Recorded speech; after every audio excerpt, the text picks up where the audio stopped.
In this lecture, let us talk about other protocols, timestamp based protocol, validation based protocol, and multi-resolution protocols.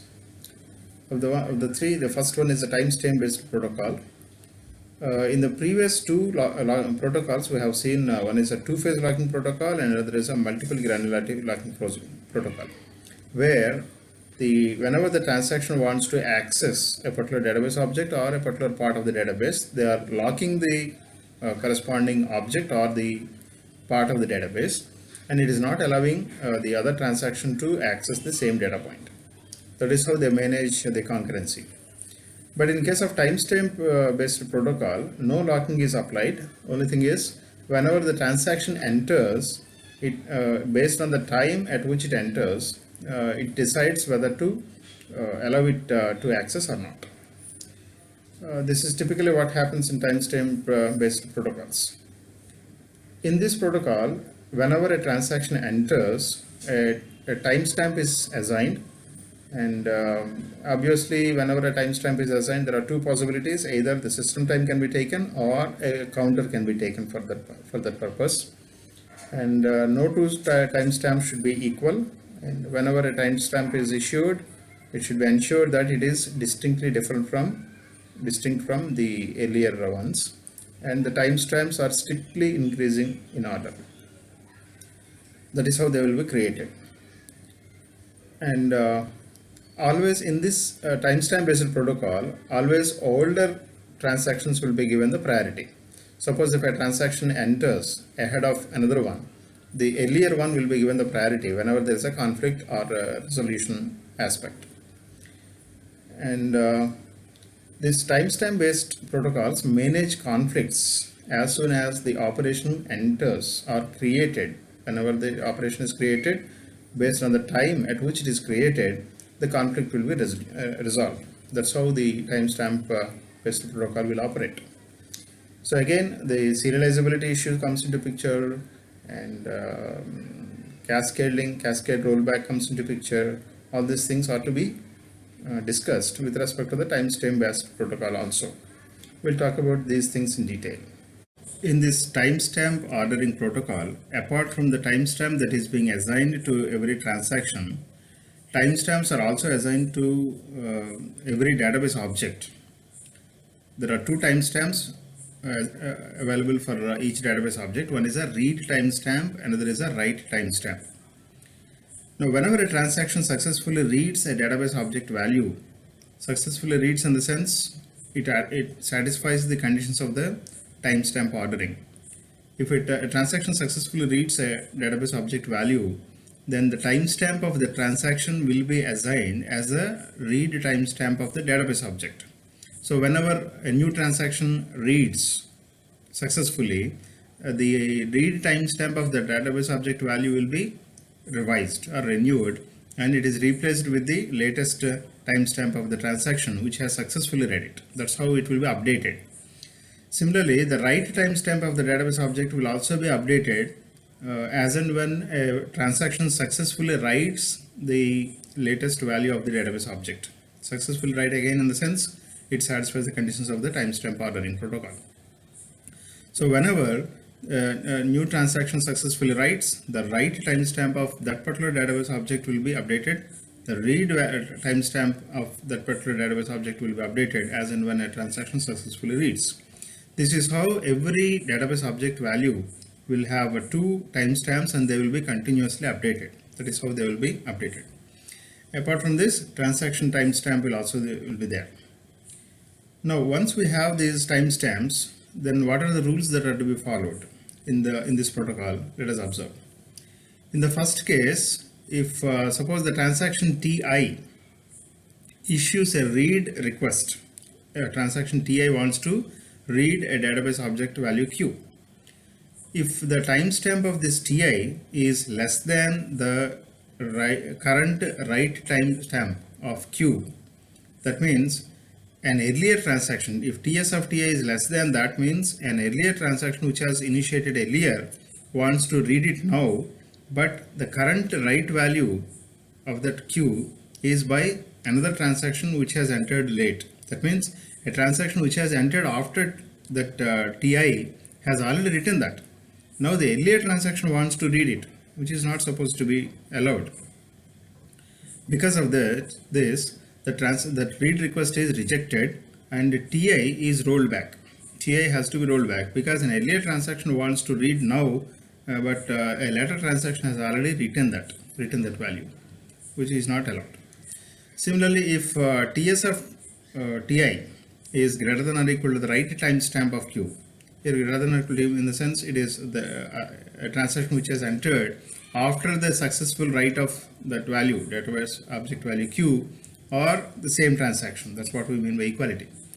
Then the operation is executed because the later transaction wants to read the value which is allowed, and it operation is executed, and also the read timestamp value is now updated because this transaction has successfully read it. The read timestamp value is updated as a maximum read timestamp of TS of TI. That's what happens in case of a read. Similarly, if you go for a write operation, suppose a transaction TI issues a write queue operation, write queue request rather. If TS of TI is less than the read timestamp of Q, that means a transaction which has initiated earlier than the current read value of database object Q. That means a later transaction has already successfully read it. Now, earlier transaction wants to write something on this, which is not allowed again. So the system will reject that operation and a TI is rolled back. And if TS of TI is less than write timestamp of Q, right? That means the earlier transaction wants to write it now, again that is rejected. System rejects the write operation and rolls back TI. In both the cases, the system rejects the operation. Otherwise, if it is the above two cases are not there, if it is TS of TI is greater than these timestamp values, then that means later transaction wants to read or write now, that is allowed, and that operation is executed. And the write timestamp of Q is updated if it is in accordance with the timestamp ordering. If a particular transaction is rolled back because of the concurrency control mechanism based on timestamps, because of it has issued a read timestamp or a write timestamp which is not in accordance with the concurrency control scheme, then TA has to be rolled back. Then it has to be given a new timestamp and it enters the database again. It has to restart again. And this protocol actually ensures serializability. Why? Because at the time of issuance of read request or write request itself, we are deciding whether it is to be allowed or not. So immediately the corresponding, if it is allowed, it's okay. Otherwise, we are rolling back that transaction, and hence serializability is automatic built in this timestamp protocol. And this also avoids deadlocks because the transaction is not locking anything. So no two transactions will be waiting for each other, and simply deadlocks are avoided. But cascadeless is still, it is not cascadeless. There is a possibility of cascading rollback here if a earlier transaction wants to read or write something which we have seen in the earlier slide. That may result in a cascade rollback. Otherwise, all other problems are solved. And one more problem is starvation. If a particular transaction is continuously, repeatedly being rolled back, then the starvation may be a possibility in this case. A simple modification to the timestamp ordering protocol is done in case of which is called as Thomas write rule. What happens is, if a particular transaction wants to write something, an obsolete value, that means earlier transaction which has entered late has already written it. Now if a particular transaction wants to write now, in our timestamp ordering protocol, that should not be allowed. That's what we have seen in the earlier slide. But here, if you take this example, what happens is T27 wants to write now, which has a timestamp earlier than T28, and T28 has successfully written the value of the database object Q. That means the write timestamp of Q is later than that of the T27. But T27 now wants to write this. Actually, this is not allowed in case of timestamp ordering protocol. But the immediate next action of this T27 of write queue is write queue of T29, and the timestamp of T29 is later than T27, later than T28 as well. That means, and that too, it is a blind write. It is not reading anything blind. It wants to write. So even if we allow T27 to write the value, right, it is going to create a problem. But safely ignoring the write of Q is a possibility here. So if we ignore the write of Q and simply allow T29 to write the final value of Q, so the consistency of the database is not lost. At the end of the schedule, the consistency of the database is not lost, but in the process of this, definitely at one point of time the consistency is lost, but the end of the schedule consistency is preserved. Because of this, we can allow T29 to write the final value of Q. So this kind of safely ignoring the absolute value of T27, is called a Thomas write rule. Though it looks very simple, but in practice, if it were to be implemented, we need to observe so many parameters here. So T27, whenever a particular transaction wants to write a blind write, then if it is an obsolete one, then it has to wait and observe the next transaction also. If next one is also a blind write, then only this can be ignored. If the next one is not a blind write, then this possibility doesn't exist. So that kind of scenario is safely ignoring an absolute write value if it is going to be blindly written by someone else who is entering late, is called the Thomas write rule. So some view serializable schedules that are not conflict serializable are also can be allowed in case of Thomas write rule. Now we observe another protocol called validation based protocol. In this protocol, every transaction will have three phases. One is a start phase, validation phase, and finish phase. In the starting phase, the transaction will enter the database and the timestamp is assigned as a start timestamp, and the transaction keep on doing its actions in a local copy in the buffer. No other mechanism will stop this from reading the values or processing the values. Once everything is finished, then validation phase starts.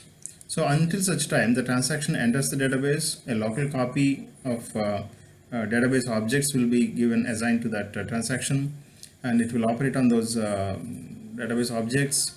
And once it finishes its action, until such time no process will stop this transaction. No process will also check this transaction. But once the actions are over, then the validation phase starts. So validation phase again will have a timestamp. Once the validation phase starts, it checks each and every action one by one, whether this action is going to conflict with any of the existing actions of other transactions that are simultaneously occurring on the database. So once this validation phase checks these actions of the transaction, and if none of these actions of transactions are conflicting with any of the other actions, then this will be validated, and there will be local copies of the database objects will be copied onto the permanent memory.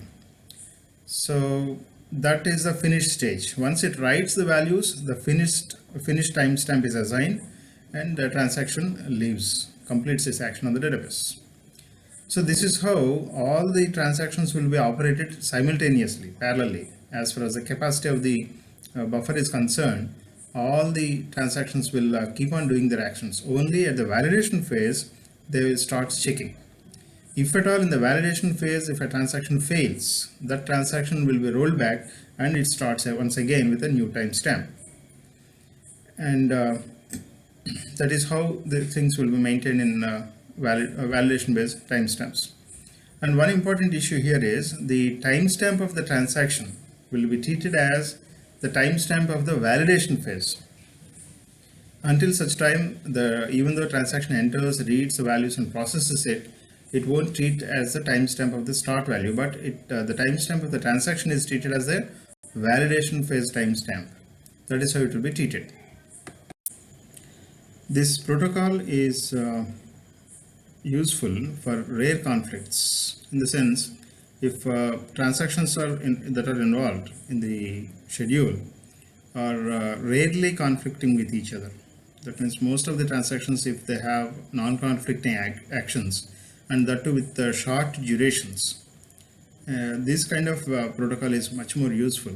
Why? Because once the transaction enters, nothing will stop the processing of the transaction, and if there is no conflict, there is every chance that the transaction get validated very quickly.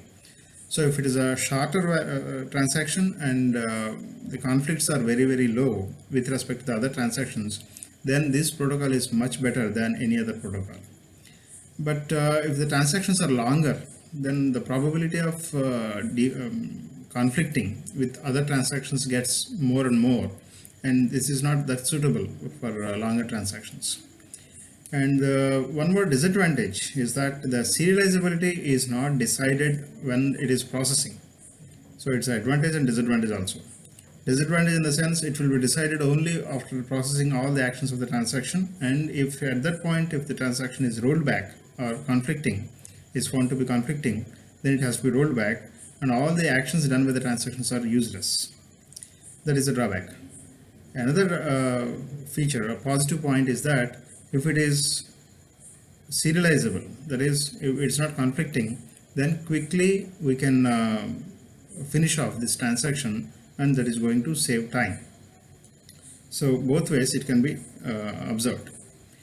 And this transaction processing actually gives us more concurrency when compared with the other methods, provided again the degree of conflicting is less and shorter duration transactions. Now we talk about multi-version scheme or multi-version concurrency control. In this method, whenever a transaction successfully writes a database object, a new version of the database object is created. And every time a successful write operation creates a new version of the database object. Now, because of this, every database object will have a sequence of versions of the same database object, Q1, Q2, Qk. And every version will consist of three parts. One is content part, what actual value is there, and the write timestamp and read timestamp.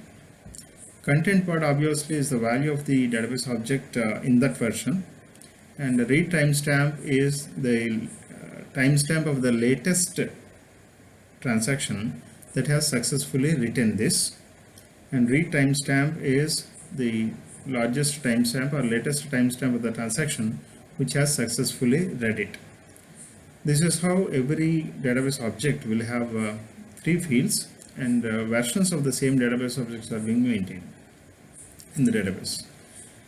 And based on the timestamps of the database object, whenever a request by another transaction is initiated for a read, by observing the conflicting time values, the suitable version of the database object will be issued to the transaction.